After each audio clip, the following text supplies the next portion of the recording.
All right.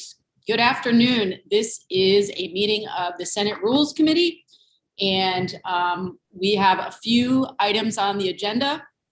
We're going to begin the meeting by hearing from our chair of the Government Operations Committee that is making a request before Senate Rules concerning a committee bill. So, Senator White, take it away. Thank you. So I realize that the deadline is tomorrow, but we would request an extension, and I would say no more than 2 weeks, but it will be a while. We're trying to get the pension all together, and everybody, there is agreement, but we're waiting on some stuff from the actuaries, and we really can't do a bill because we don't want to do a bill that is not exactly what we want, because then it'll just get everybody riled up. So we would ask for an extension, and I will keep you informed as we move forward. Thank you, Senator White. Questions for Senator White about this? If not, I would entertain a motion to give, yes? Is that I would move that we give Senate Government Operations whatever time they need, but let's do a 2-week extension. We can always extension to get the pensions bill done. It's just one of our top priorities. It's exciting they've come to agreement, and I think Senate Rules needs to support that effort. Okay, so we have a motion. Any further discussion? Okay, if not, then I will call the roll. Senator Mazza. Yeah, I think so. Yeah. Sure. Senator Brock. Yes. Senator Clarkson. Yes. Senator Hooker. Yes. And the chair votes in the affirmative, 6-0. Thank you. Go forth and prosper. Thank you. Yes. Thank you. All right. So we're going to pivot here. We have invited a member of the administration, Beth Fastigi is here to talk with us about policies. Oh my gosh, I need more food. Policies in the executive branch concerning remote work. We thought it would be helpful for us as we continue to think about how and when and in what form to bring the Senate back during this ongoing pandemic, to hear from the administration and how they're making it work. So Beth, it's really, we're really coming from a place of curiosity. We want to know sort of what the landscape looks like, how have you all navigated it, and anything that you have to offer for us will be useful. So thank you for coming. I'm sure you have a lot on your plate, so we very much appreciate the time. Well, I appreciate you guys actually inviting me here. We've spent, the administration and particularly the Department of Human Resources has spent a lot of time preparing for a workforce that really does have the desire to do more telework. Once we, originally during the beginning of the pandemic, everyone packed up, went home. And then of course, some people of course did have to stay at work, never left. And some people came back early, but there's a lot of folks who have more administrative roles that really were able to do their jobs remotely. And with the technology we have today, have been very successful at it. So what I actually have the culmination of what we've come up with, we have a whole intranet site, a SharePoint site that has a lot of really great tools for employees and supervisors and best practices. And then also talks about our policy and our procedure and gives step-by-step instructions for employees on how to apply for telework. We've had a formal telework agreement. Actually, do you mind if I share my slides? I think that would be helpful. Okay. Let's see. And let me see. Does our secretary need to make you co-host? Yes. Vanessa, can you? Or John, you're muted. Just give me a second to try. Vanessa's actually setting up the legislative chamber, so I have to move to another computer. Hold on a second. Okay. Okay. Well, I'll just talk through and then when and you're That sounds You good. can let me know, or I can send you the PowerPoint. It's not anything like super like nitty gritty that you really actually need to see. So, um, so basically, Beth, you've been made the co-host. Oh, so you're good to cool. go. Okay, Yeah, that thank happened you. fast. all right. Oh, you guys are fast. Vanessa is fast. All Not right. sure all of us can be grouped in with Mr. Davis. Speak for yourself, lady. Oh my You're God. fast. Ron did Okay, you're that. fast. Okay, here we go. This is what okay. I've got what I want to share. Let me make it more in presentation form and move it up there. Okay, can you see? Yes. Great. So we've done that page. I can move on.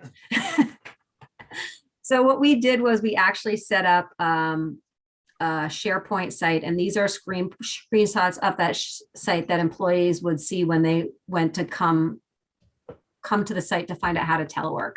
So this is kind of the launch page. It's got the top left, the big left corners are telework toolkit. Then we also have a quick link to telework software tools and tips and training.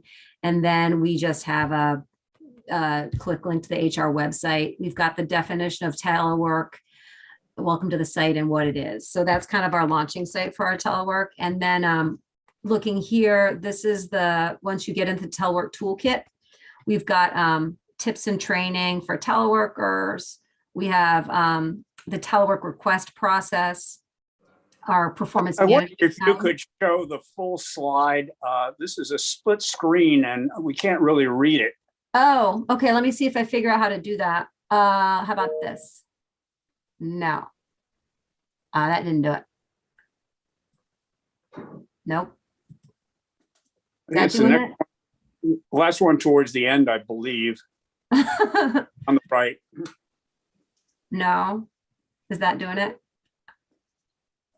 No. Okay. I'm going to do something different. I'm going to try again and see if I can get that. Hold on. Let me get the PowerPoint presentation up and easy to use. I'm sorry. I'm not great with Zoom. Oh, you guys use Teams, huh? Yeah. Yeah. So I don't know if this is gonna share it right, but I'm just gonna try again. Okay. So,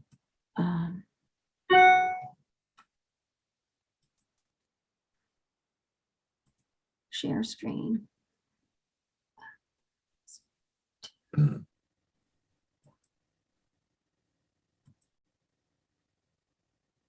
What did Yeah. that do?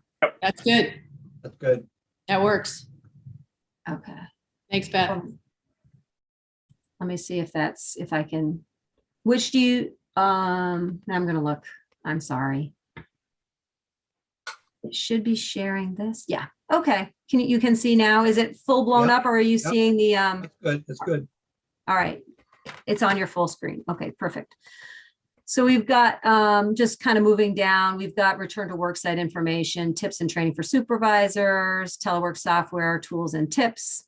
We have FAQs. We've got model telework guidance template. This is for agencies and departments to kind of set up their own parameters around telework. We have our telework policy, which is I'm going to go through with you today, our telework guide, and then some other information too. So in the next slide, this is about our telework policy. We've got, it's 11.9. We've had it in place since 2012. And it's really voluntary, it's employee driven. So the employee requests it. The division director would approve it, and then the appointing authority would approve it.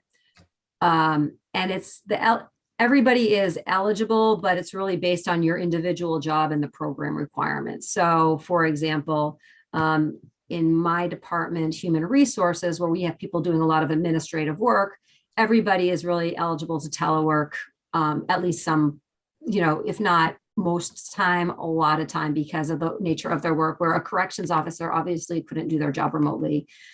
They're not eligible for telework unless they had some training or something that they could do that was remote. But for most work, for a lot of people that are kind of hands-on positions, they aren't really eligible for telework based on the nature of their job.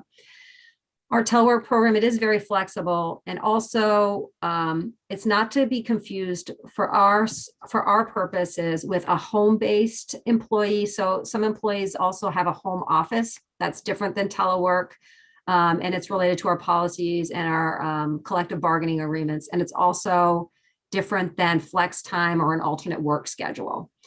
Beth, can I just ask, since the beginning of the pandemic, what at this point, what percentage, and it's fine if it's rough, but just what percentage of employees for state government are working remotely? And I understand it depends on, the department and division and agency, but just roughly, how many are taking advantage?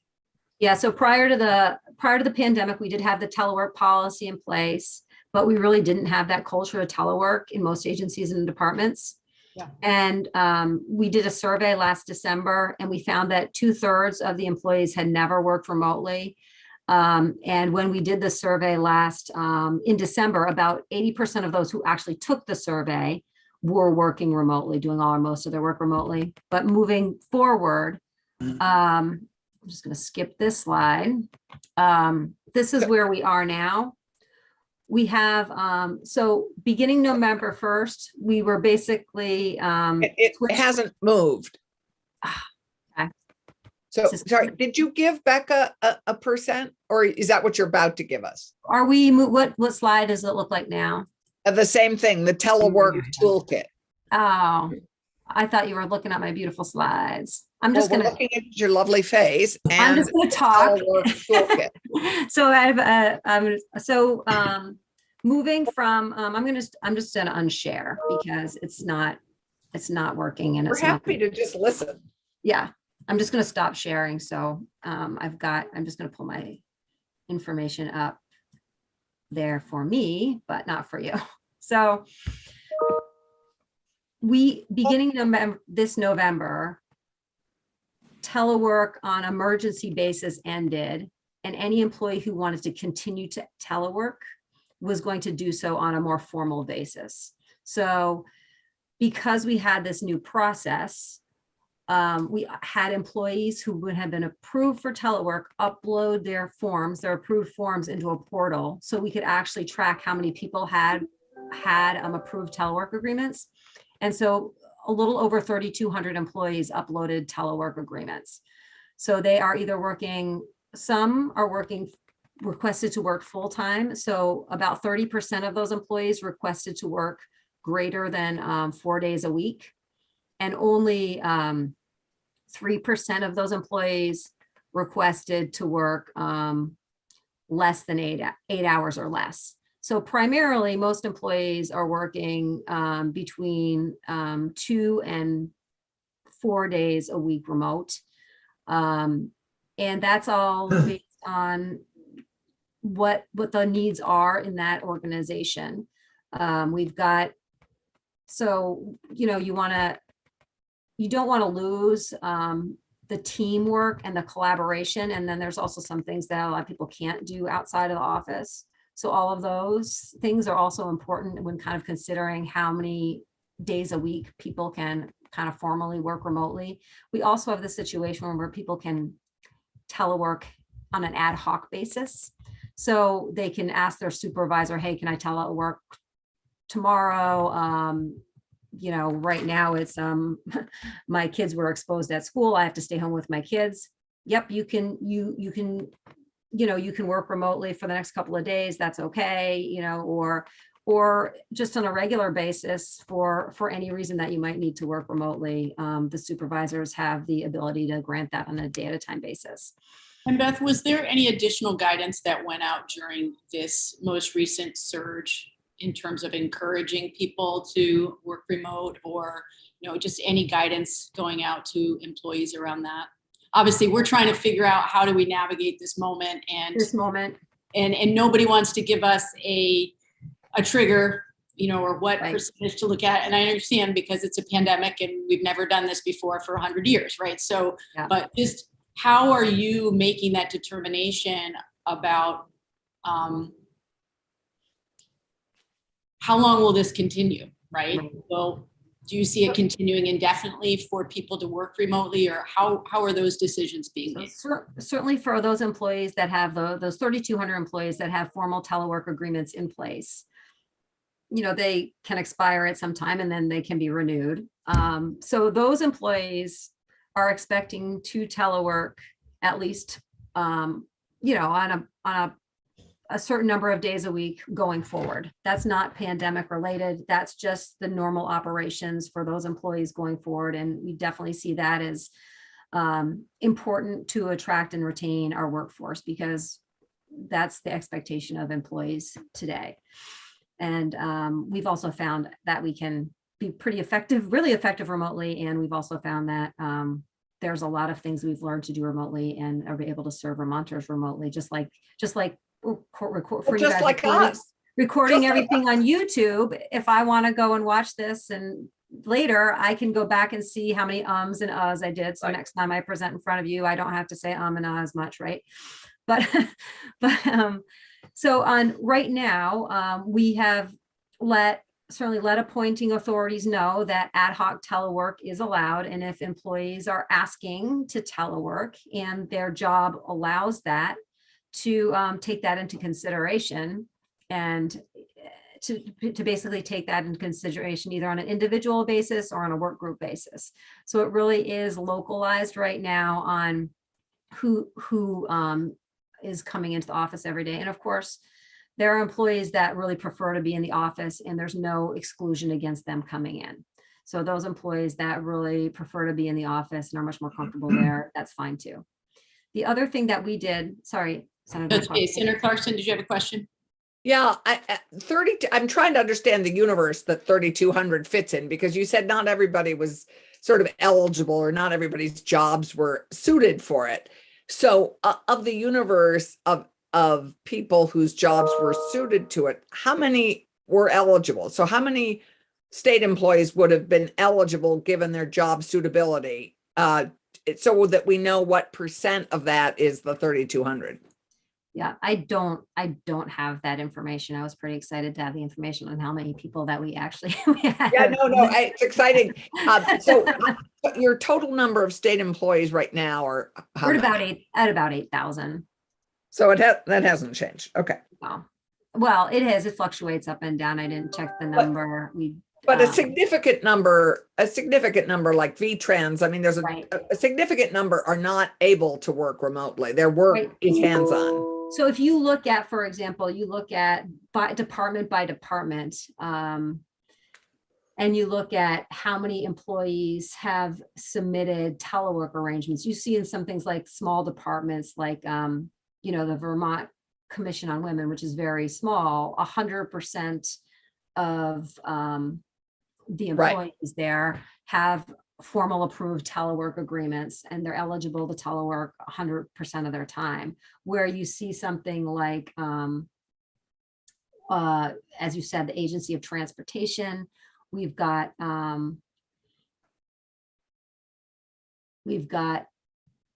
about,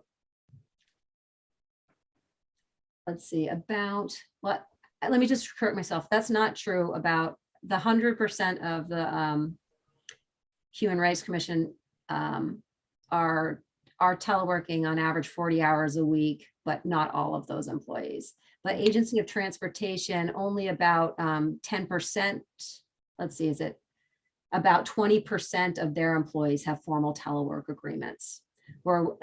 And so you have the Agency of Administration, that's kind of mixed, because you have departments like the Department of Human Resources and Finance and Management, where a lot of our people are administrative work that are able to telework. And then you have our Buildings and General Services Department, where most of those folks have to be in the office, be on site serving, doing the repairs to the buildings or doing the cleaning or printing or whatever the service they're providing.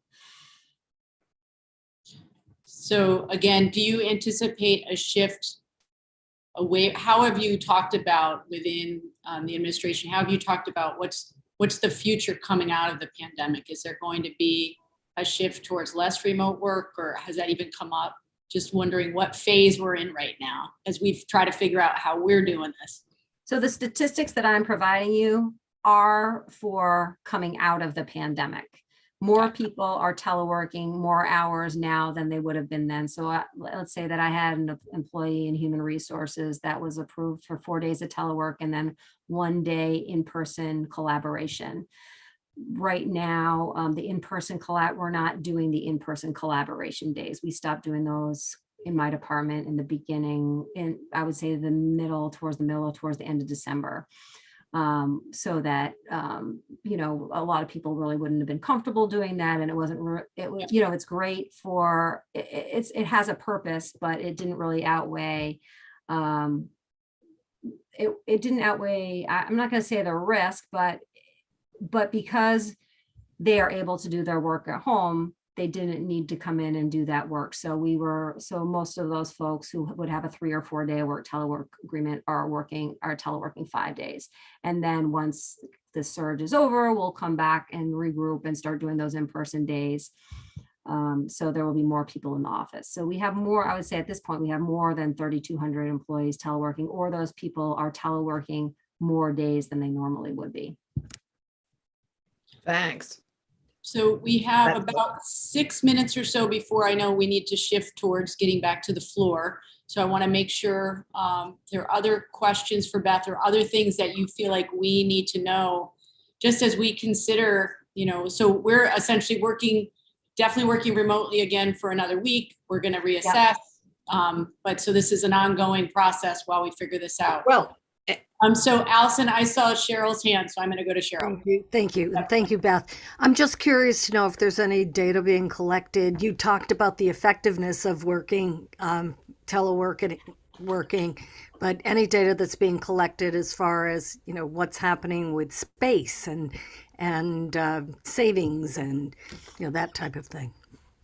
We didn't collect any data like that. One of the things that we planned to do when we were moving towards the state of emergency, the more formal telework, the planning for that happened this summer was we were really looking at program goals and program performance and what that program needed and how much in-person work versus remote work could be tolerated for that program to be effective, and how were people most effective if there was time people needed for kind of concentrated individual work. Were they going to be more productive working remotely if that was their choice? So those are the types of decisions we were looking at. In addition, we provided,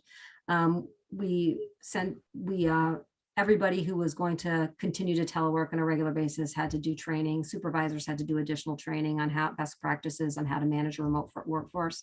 So we put a lot of framework around how to make this work effectively.